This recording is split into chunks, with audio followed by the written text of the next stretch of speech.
चलो okay, let's start again. ठीक है ना, हम लोग अभी सैटेलाइट के ऊपर डिस्कस कर रहे थे। अब हम लोग डिस्कस करेंगे, पता है क्या, सैटेलाइट का व्यू, है ना। हाँ, अभी करते हैं सैटेलाइट का व्यू, वो भी डिस्कस करेंगे, और केपलर्स का प्रूफ। फाइन। तो केपलर का जो सेकंड था वो तो हमने जस्ट स्टेट कर दिया कि भाई ऐसे होता है, पर उसके रीजन क्या है, ये जो एरिया स्वेप्ट है ना, इसके पीछे रीजन क्या है। तो रीजन समझने के लिए पता क्या करना पड़ेगा, मैं एक काम करता हूं, मैं एक छोटा सा डायग्राम बना लो, जरा देखो। लेट अस से this is a very small angle d theta, ये वेरी स्मॉल एंगल, और ये हो गया v वेक्टर, है ना। ये जो आर्क है v वेक्टर होगा, ठीक है, और ये हो गया r वेक्टर, या इसको भी r वेक्टर लिख सकते हो। यानी ये सैटेलाइट थोड़ी देर पहले यहां पे था, अब यहां पे आ चुका है, और ये हो गया डिस्प्लेसमेंट, यानी ये हो गया वेलोसिटी, हो गया r वेक्टर। तो इसके बीच का जो एंगल है ना, दोनों के बीच का जो एंगल होगा वो क्या होगा, ये थीटा, तो ये थीटा हो गया। अब जरा एक कैलकुलेशन करके देखते हैं क्या आ रहा है, and that is r cross v। r cross v अगर हम कैलकुलेट करते हैं तो r क्रॉस v का मैग्नीट्यूड क्या है ना, ये है r v sin थीटा। अब ये बताओ, ये जो r v वेक्टर है sin थीटा, वो तो यही होगा, है ना। अगर मैं इस v को लिख देता हूं, सपोज यहां पर ds लिख देता हूं, तो r into ds by dt चलेगा। अब मैं इसको लिख देता हूं as r twice of half r ds sin theta upon dt, ये भी चलेगा, ठीक है। अब इसको एक काम करो, इसको लिख लो m into r cross b। उसके पीछे रीजन है, रीजन इज दैट, या चलो एक काम करो, अभी r क्रॉस b लिखते हैं, बाद में देखेंगे। Now isn't this equal to area of the triangle? yes sir। मैं इसको लिख सकता हूं 2 times dA by dt, okay. और ये जो r क्रॉस b लिखा है मैंने, now I can also right m into r cross b, तो उसका मैग्नीट्यूड क्या हो जाएगा, 2 into m into dA by dt। अब एक चीज बताओ, इस सिस्टम में क्या कोई एक्सटर्नल टॉर्क काम कर रहा है? जो भी फोर्स है इंटरनल, जो भी टॉर्क है इंटरनल, कोई एक्सटर्नल फोर्स नहीं, कोई एक्सटर्नल टॉर्क नहीं। तो इस सिस्टम रेटिंग चेक कर लो, मैग्नीट्यूड ऊपर बहुत सारे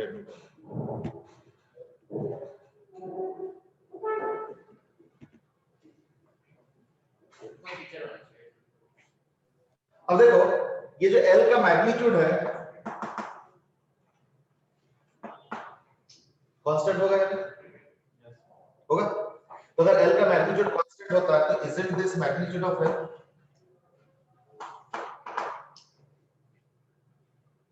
है ना, and that has to be equal to what, constant।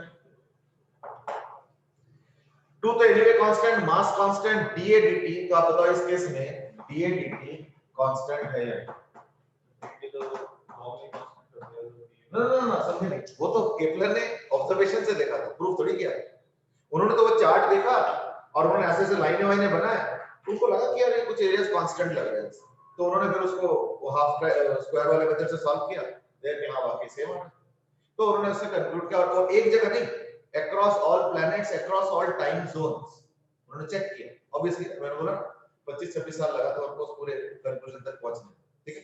He started a very young age, उनके ये conclusion almost 50 years of age पे आया। तो देवर यू कैन अंडरस्टैंड कि 25 साल का पूरा एफर्ट का कंक्लूजन उन्होंने दिया था। अब ये तो देखो 2 मिनट में प्रूव हो जाता। अब मैं इस बात के लिए कह रहा था, इस बात थोड़ी देर पहले अगर याद हो मैंने बोला था, इस दैट अगर मान लो केपलर इसको रिवर्स वे में ले जा सकते थे, तो he would have led to, he would have discovered lots of laws of mechanics। But then वो ये बात है कि फॉरवर्ड डायरेक्शन में जाना जितना आसान होता है, रिवर्स डायरेक्शन में आना, रिवर्स डायरेक्शन में आना इतना आसान नहीं है, है ना। So therefore for logical reasons and he could not conclude. तो खैर उनका ये कंक्लूजन भी उसके अपने टाइम्स के हिसाब से फार अहेड है। I mean, nobody could even think of these things. So that's why Kepler deserves definitely a lot of applause in science. But कई बार कुछ साइंटिस्टों का नाम देखना उतना नहीं हो पाता जितना कि उनके कंट्रीब्यूशन के वैल्यू है। ठीक है ना? चलो, तो ये हो गया तुम्हारा जो है एंगुलर मोमेंटम कंजर्वेशन के बेस करके केपलर सेकंड लॉ का प्रूफ। ठीक है, अच्छा करना और कुछ बुराई अगर है तो थोड़ा सा कंट्रोल भी करना। चलो, anyway this is the proof. Third law का इंटरेस्टिंगली प्रूफ हम लोग दे नहीं पाएंगे। मैंने सर्कुलर के लिए प्रूफ तो दे दिया।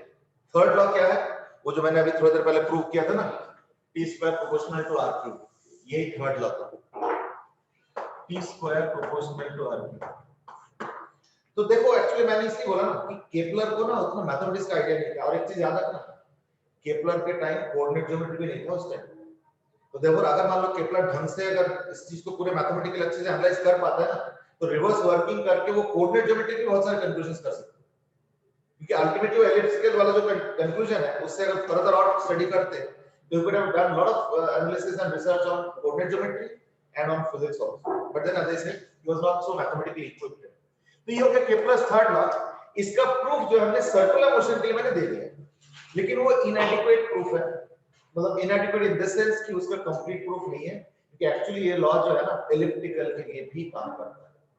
नाउ यू माइट से कि एलिप्टिकल के लिए r क्या होगा? भाई सर्कुलर के लिए तो r समझ में आता है, एलिप्टिकल के लिए r क्या होगा, है ना? हाँ, यानी एलिप्टिकल के लिए क्या होता है? ये होता है सेमी मेजर एक्सिस। लेकिन इसका प्रूफ इस तरीके से नहीं है, थोड़ा सा और कॉम्प्लिकेटेड है, and it involves polar coordinates. ठीक है ना? अब अनफॉर्चुनेटली पोलर कोऑर्डिनेट्स के बेसिस पे जो मैकेनिक्स है वो हम लोग के सिलेबस में है। ठीक है ना? इसलिए जो है उसको हमें अवॉइड करना पड़ रहा है। बट नेक्स्ट लेवल पे जब मैकेनिक्स पढ़ोगे ना, नेक्स्ट लेवल पे मतलब ग्रेजुएशन चाहे इंजीनियरिंग करो चाहे नॉर्मल ग्रेजुएशन करो या कोई भी फिजिक्स रिलेटेड कोर्स करोगे, तो देखना आधे से ज्यादा मोशन के एग्जांपल्स हम लोग देखो सारा जो है कार्टेशियन से शुरू से देखो, कार्टेशियन पे हम लोग कर रहे हैं सारा डॉट प्रोडक्ट क्रॉस प्रोडक्ट वो भी कार्टेशियन वगैरह सब कुछ। लेकिन एक्चुअल मोशन का जो एनालिसिस है नेचर में वो ज्यादातर पोलर कोऑर्डिनेट से होता है। Unfortunately that is not a part of our syllabus. तो पोलर कोऑर्डिनेट से बड़े आराम से मुश्किल से 6-7 लाइन में प्रूव हो जाता है ये जो फार्मूला हमने यहां पे जनरेट किया। चलो ठीक है, यानी तुमको अभी फिलहाल एक्सेप्ट करना पड़ेगा unfortunately, which is not something which I like every, but क्या करें। तो ये जो हो गया ये हो गया r। तो इन एलिप्टिकल ऑर्बिट्स क्या होगा? जो r होगा that is semi major axis. Not only this, जो टोटल एनर्जी होता है, ठीक है ना, जो टोटल एनर्जी का फार्मूला है वो भी तो -gmf/2r, अभी थोड़ा देर पहले हमने किया था, उसमें भी r क्या होगा? यही सेमी मेजर एक्सिस। यानी समझ लो कि एक प्लैनेटरी मोशन को हम लगभग यहां पे एक सर्कल बना के ट्रीट कर सकते हैं अप्रोक्सीमेटली। वो अलग बात है कि स्टेटमेंट बहुत एक्यूरेट तो खैर नहीं है ना, but it can be treatable. क्यों? क्योंकि देखो टाइम पीरियड भी इस डिस्टेंस के हिसाब से होता है और एनर्जी भी देखो उसी डिस्टेंस के हिसाब से टोटल एनर्जी। बट ठीक है, चलो, तो that's about your Kepler's law. अब मैं वापस सैटेलाइट पे जाना चाहता हूं। तो मैं थोड़ी देर पहले अगर याद हो मैं बता रहा था कि पोलर सैटेलाइट का क्या नीड है ना, इक्वेटोरियल सैटेलाइट का क्या नीड है, और फिर इधर क्वेश्चंस भी है, इक्वेटोरियल सैटेलाइट का क्या नीड है वगैरह वगैरह हमने किया। आज हम लोग अभी करना चाहते हैं कि एक सैटेलाइट से कितना एरिया हम व्यू कर सकते हैं। ठीक है, उसके लिए मैं कांसेप्ट इंट्रोड्यूस करूंगा and that is called as solid angle. Solid angle का आइडिया है किसी को? कुछ आइडिया दे सकते हैं? चलो गुड, यूनिट तो खैर हाँ यूनिट हमने भी डिस्कस किया था, वैसे बताओ। हाँ स्टेरेडी, हाँ यूनिट तो बिल्कुल सही बात है। स्टेरेडी पर कुछ आइडिया? मैंने डेफिनेशन शायद दिया था एकदम स्टार्टिंग में जब यूनिट डायमेंशन कर रहा था। हाँ बहुत पहले दिया, याद है? चलो कोई बात नहीं, थोड़ा लॉजिकली बताओ क्या होना चाहिए, क्योंकि देखो एंगल का डेफिनेशन हमने क्या दिया? हाँ आई थिंक मुझे लगा था मैं शायद कुछ सही सुन रहा हूं। कोई नहीं वो तो ठीक है, वो तो एंगल तो ये हो गया length of arc by radius, तो यानी एंगल होता है length of arc by radius. मुझे स्टेरेडियन का बताओ डेफिनेशन क्या होना चाहिए? एरिया होना चाहिए upon radius. Okay, area upon क्या होना चाहिए? लॉजिक लगाओ। Sir waiting room. अच्छा वेटिंग रूम। अच्छा वैसे आजकल तुम लोगों की तरफ नजर भी नहीं जाता है, क्लास में ही फोकस हो जाता है। हाँ लेकिन एक करेक्ट आंसर आया, आदित्य माथुर का आंसर करेक्ट है। एक और क्वेश्चन भी आया, मैं थोड़ी देर बाद देखता हूँ। Mansh has also given the right answer, Ansh ने भी दिया। तो लॉजिकली बताओ एरिया अपॉन नहीं, मैं स्टेरेडियन के डेफिनेशन ओके देखो एक लॉजिक में बताता हूँ। पहली बात तो जैसे एरिया बता रहा हूँ और कुछ और बता, रेडियस भी बता रहे थे, एक लॉजिक लगाओ ना पहले कि क्या इसका कोई यूनिट है, सॉरी इसका कोई डायमेंशन होता है? नहीं होता। तो अगर मैं न्यूमरेटर में एरिया रखता हूं तो डिनोमिनेटर में क्या होना चाहिए? r square.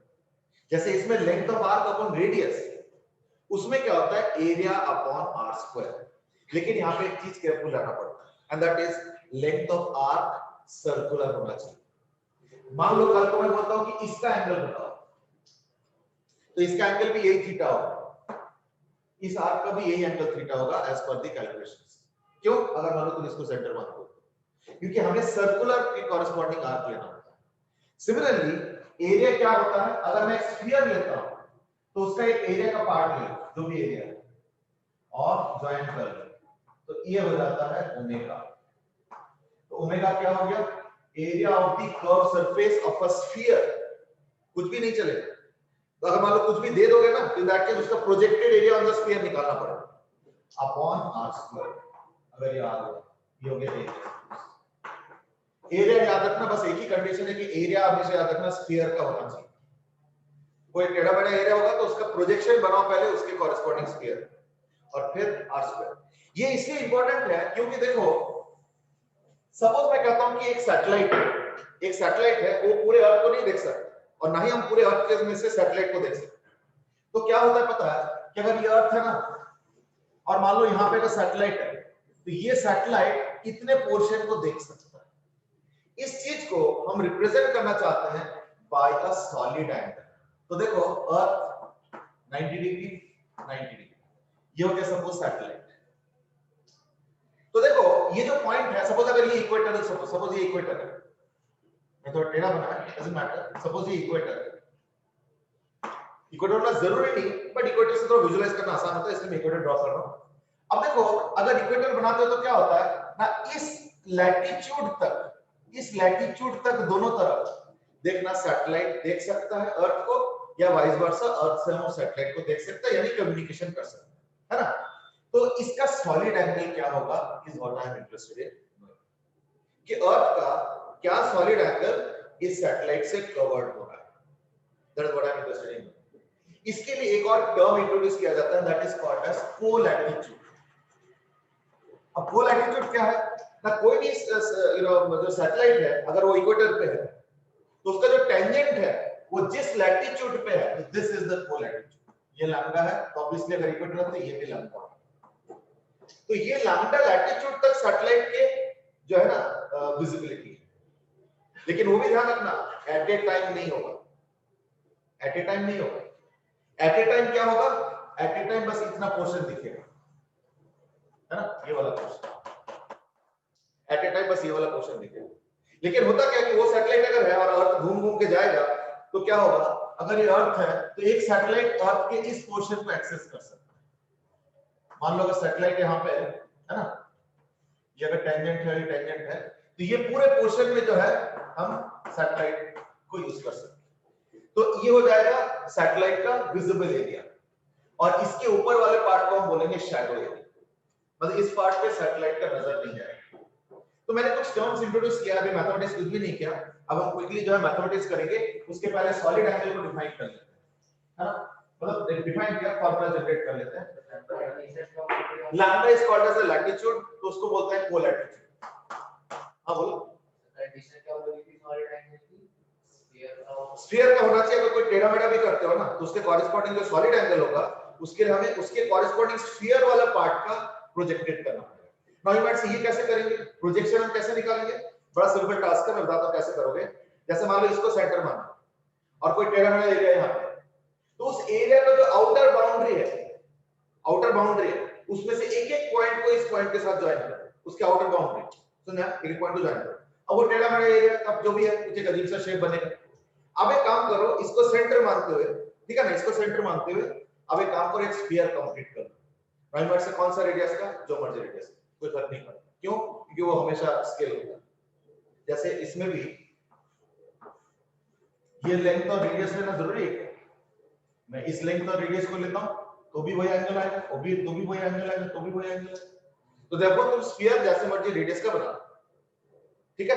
अब उस स्फीयर में जो एरिया कट आउट होगा because of the boundary that you drawn rather, वो एरिया लेके अपॉन r स्क्वायर कर दो, तो उसके कॉरेस्पॉन्डिंग सॉलिड एंगल, यानी टेढ़े मेढ़े एरिया का भी एक सॉलिड एंगल कुछ ना कुछ आएगा। उसका तरीका वही है, आउटर ज्योमेट्री को ड्रॉ करो और फिर एक स्फीयर बनाओ, तो स्फीयर में जो बाउंड्री बनेगा उसके एरिया निकालो, अपॉन r स्क्वायर करो, that will be the solid angle corresponding to that area, ठीक है। अब एक काम करते हैं, कोई की सॉलिड एंगल निकालते हैं, जो शायद उतना ही टाइम हो पाएगा, नहीं तो तीनों पर गेम्स मारा जाएगा। देखो ये स्फीयर और सपोज सेंट्रल एंगल थीटा, ठीक है। इसका सॉलिड एंगल मुझे निकालना, तो ऑब्वियसली फिर वो एरिया बोलते कौन सा वाला, एरिया पी वाला हो गया, है ना। तो उसके लिए मैं एक काम करता हूं, मैं एक एंगल लेता हूं सपोज फाई और डी फाई, ये छोटा सा एंगल हो गया डी फाई, यहां पे एक वो बनेगा, ये और पीछे से भी कुछ बनेगा, वो भी एरिया। तो डी ए कितना हो गया, डी ए हो गया r sin फाई, इसका रेडियस r sin फाई, इसका पेरीमीटर हो गया 2 पाई r sin फाई इनटू ये हो गया इसका पेरीमीटर इनटू इसका ये क्या होगा r d फाई, तो r d फाई ये हो गया इसके एरिया। लिमिट्स क्या लोगे, 0 टू थीटा, है नहीं, एक सेकंड अपन में भी आ रहा है, यानी लिमिट्स क्या हो गया 0 टू थीटा। तो इसका एरिया कितना आ गया, एरिया आ गया देखो 2 पाई, सॉरी ये कैपिटल होगा, 2 पाई r स्क्वायर बाहर आ गया, 2 पाई r स्क्वायर बाहर आ गया, और integration sin phi d phi 0 to theta. तो sin फाई का क्या होगा माइनस cos फाई, फिर एक बार 0 पुट करोगे, एक बार थीटा, तो यानी क्या आ जाएगा देखना, आ जाएगा 2 पाई r square into 1 minus cos theta, ठीक है। अच्छा एक चीज बताओ, थोड़ा सा लॉजिकल क्वेश्चन है, सिंपल क्वेश्चन है, जैसे टोटल एंगल होता है 2 पाई रेडियंस, एक सर्कल का एंगल क्या होता है 2 पाई रेडियंस, तो एक स्फीयर का सॉलिड एंगल क्या होगा 4 पाई रेडियंस है, 4 पाई क्या होता है स्टेरेडियंस, ठीक है। यानी कंप्लीट स्फीयर का, कंप्लीट सर्कल का एंगल होगा 2 पाई, सिमिलरली कंप्लीट स्फीयर का सॉलिड एंगल होगा इक्वल टू 4 पाई। लेकिन अगर मेरे पास थीटा एंगल पे एक सेमी वर्टिकल एंगल के कोण बनाता हूं, तो उसके कॉरेस्पॉन्डिंग सॉलिड एंगल क्या आएगा ना, सॉलिड एंगल आ जाएगा ओमेगा इज इक्वल टू 4 क्या होता है r स्क्वायर से डिवाइड करोगे, यानी 2 pi into 1 minus cos theta. तो पांडे सर, हां जी, Pandey sir, sorry to intervene. हां श्योर, हाँ, Pandey sir, can you please tell me who are there? चलो तो देयरफॉर ये आ गया। अच्छा अब ये बताओ कि इसमें ना 2-3 कैलकुलेशंस है, अब बाकी कल कर लेंगे, बस इतना एक कैलकुलेशन कर लेते हैं। दैट सपोज अगर सैटेलाइट कुछ डिस्टेंस पे है जिसका कोलैटिट्यूड लैम्डा है, तो सैटेलाइट ये देखो इस पोर्शन को कवर कर सकता है ना, तो उसका सॉलिड एंगल क्या होगा, तो अ सैटेलाइट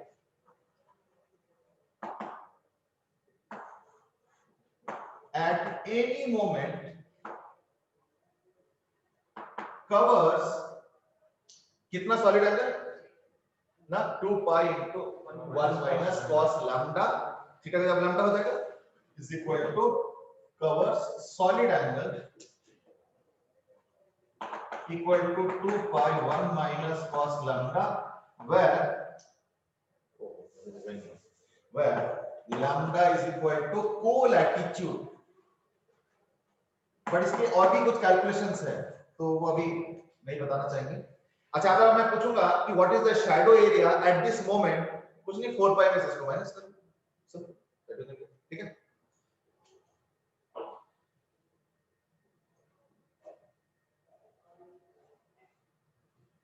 देखो और अगर मैं पूछूं कौन सा फ्रैक्शन तो 4 पाई से डिवाइड कर है ना। एंड फ्रैक्शनल कवरेज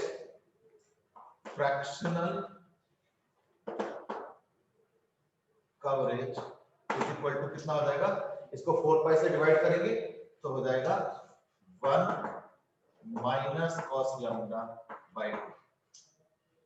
तो 1 माइनस कॉस लैम्डा को तो मैं 2 sin स्क्वायर लैम्डा बाय 2 भी लिख सकता हूं, 2 कैंसिल करके sin square lambda by 2। This is the fractional coverage of the satellite at any moment. लेकिन ये सैटेलाइट ऐसे नहीं है कि इतने ही पार्ट ऑफ द अर्थ को केटर करता है, केटर तो इससे ज्यादा एरिया करेगा। क्यों? क्योंकि इन द मीनवाइल जब अर्थ घूम के आ जाएगा तो कोई फ्रेश एरिया आ जाएगा सामने, वो एरिया थोड़ा पीछे चला जाएगा। तो देयरफॉर अगर उसका टोटल कवरेज देखोगे तो वो क्या होगा, वो बीच वाला होगा। ये वो कैसे निकालोगे? बस ये लास्ट है, उसके बाद हम चलेंगे टोटल कवरेज। अब मैं मिटा देता हूं टोटल में से 2 minus total coverage of satellite क्या होगा? 4 पाई माइनस 4 पाई 1 माइनस एक एक करते चलो, तुम पहले बताओ। 4 पाई माइनस 4 पाई 1 माइनस cos थीटा। ओके 4 पाई क्यों बोल रहे, इसको डबल कर रहे हो टोटल में से? हां ठीक है, मतलब इसको माइनस जो कर रहे हो तो इसको डबल डबल क्यों? सर ऊपर वाला नीचे वाला दोनों नहीं, ये मोमेंटरी है, ये सिर्फ एक सर्कुलर पैच का है। अगर डबल करो तो इसका एक और कवर कर लो, इसके मतलब अभी और तो रह गया ना, इसलिए ये नहीं होगा जो बता रहे हैं। और कुछ कोई और भी कुछ कह रहे थे? टोटल स्फीयर का एरिया होगा, ठीक है, ऊपर और नीचे वाला माइनस कर दिया। हां वो अच्छा ऊपर नीचे बोल रहे थे। अच्छा मुझे लगा तुम इसको बोलो। मैं ऊपर नीचे बोल रहा हूं। अच्छा ऊपर नीचे अभी कैलकुलेट किया नहीं हम लोग, यानी वो कैलकुलेट करना पड़ेगा। ठीक है, वो कैसे कैलकुलेट करोगे? 90 माइनस लैम्डा, यानी क्या हो रहा है, पहले एक काम करते हैं, हम ऊपर का एरिया कैलकुलेट कर लेते हैं, ये वाला है ना। तो अगर ये लैम्डा है तो 90 माइनस लैम्डा, तो यानी ऊपर का अगर तुम सॉलिड एंगल कैलकुलेट कर दो क्या होगा, 2 पाई into 1 minus cos 90 minus lambda, यानी 2 पाई into 1 माइनस sin लैम्डा, है ना। तो यानी shadow area solid angle, shadow area में जो सॉलिड एंगल होगा वो क्या होगा ना, हम आप लैम्डा ना लेके ऊपर वाला एरिया 90 माइनस लैम्डा करेंगे तो क्या होगा, इसको डबल कर देंगे, है ना, इसको डबल कर देंगे तो क्या हो गया ना 2 into 2 पाई into 1 माइनस sin लैम्डा हो जाएगा, यानी 4 पाई माइनस 4 पाई sin लैम्डा, बस दैट्स इट। तो देयरफॉर एरिया कवर्ड कितना हो जाएगा, तो देयरफॉर सॉलिड एंगल कवर्ड क्या हो जाएगा, 4 पाई माइनस 4 पाई into 1 माइनस sin अल्फा, यानी इक्वल टू 4 पाई sin। ये हो गया जो सैटेलाइट कवर करेगा। तो यानी ये जो मैं बोल रहा हूं total covered part of the satellite, तो यानी वो ये वाला एरिया की बात कर रहा हूं। मैं फिर से ड्रॉ कर देता हूं, यहाँ पे सैटेलाइट है, ये टेंजेंट है, तो ये इस एरिया की बात कर रहा हूं। और जो ऊपर का जो अनशेडेड पार्ट है वो हम नहीं कवर कर पा रहे इसमें, ठीक है। चलो इसमें एक आध क्वेश्चन आया हुआ है, बस वो देख लेते हैं और फिर have you taken the system as heavy object and planet, Aryan Jain Aryan, you are right. हम लोगों ने यहाँ पे ये लिया है, यानी हम लोगों ने ना याद करके देखो, जब मैंने प्लैनेटरी मोशन एक बार कुछ डिस्कस हुआ था तो मैंने बोला था कि सन का एक्सिस ऐसे नहीं होता है, सन का एक्सिस भी घूम रहा है थोड़ा थोड़ा कर, तो मैं उसको काउंट नहीं कर रहा। That's number 1। Number 2 is that actually पता है क्या है कि सन का सेंटर भी फिक्स नहीं है। बता सकते हो क्यों? गैस का हुआ तो एक एक करके। हाँ हाँ, क्या बोल रहे हो? गैस का बना गैस का बना, ओके। और कोई लॉजिक? टिल्ट छोड़ दो, स्फीयर का तो टिल्ट हम देख के पता ही नहीं चलेगा, है ना। और कुछ सन का सेंटर में कह रहा हूं फिक्स नहीं होता है, क्यों नहीं होता? मतलब मैं वो बात नहीं कर रहा हूं कि वो तो पूरे गैलेक्सी के अंदर मूव कर रहा था ना, वो अलग चीज है। पर मैं कह रहा हूं सन भी ऐसे नहीं कि फिक्स्ड है, और अगर मान लो सन के ऊपर सन फिक्स्ड है और ऐसे नहीं है। एक्चुअली पता है क्या हो रहा है, सन भी एक छोटा सा रेडियस पे घूम रहा है और प्लैनेट्स बड़े रेडियस पे घूम रहे हैं। अच्छा, उसका रीजन देखो। Reason is that ultimately solar system को अगर मैं एक आइसोलेटेड ऑब्जेक्ट मानता हूं, in that case center of mass of the system के अबाउट सब कुछ घूमेंगे। तो सन के सेंटर पे centre of mass of the system थोड़ी होगा, थोड़ा सा तो हटके होगा ना। तो उतने डिस्टेंस पे सन का सेंटर रहता है from the centre of mass of the solar system, और सन उस सेंटर के अबाउट घूम रहा है, बट वो रेडियस छोटा सा होगा, इसलिए हमें पता नहीं चलता, परसेप्टेबल नहीं। और प्लैनेट्स का ऑब्वियसली रेडियस बड़ा है, तो इसलिए क्या होता है ना, स्पेस के रिस्पेक्ट में परसेप्टेबल। दैट्स द पॉइंट, ठीक है। So that's the first thing. Is it considered as a heavy object? Yes, we are considering as a heavy object. बाकी I think मैंने आंसर कर ही दिया। Mutual gravitation.